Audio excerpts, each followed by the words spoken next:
summit of Mount Everest, you're taking photographs.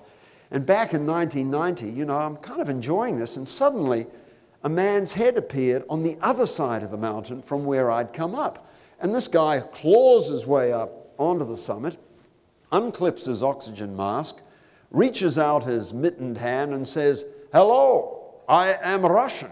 And I thought, fair enough, you know, it's an international sort of a mountain. And he saw the camera I had in my hand and said, photographs, my camera is broken, would you take some photographs? So what else could I do? You know, the camaraderie of the hills and all. So I became an instant photographer, taking photos of this guy never met before, holding his ice axe with the Russian flag on it. And then at the end of this little photo session, he's going, "The photographs, the photographs."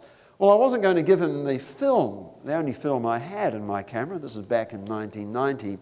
But we did manage to work out who the leader of his expedition was, and I promised I would send him some photographs.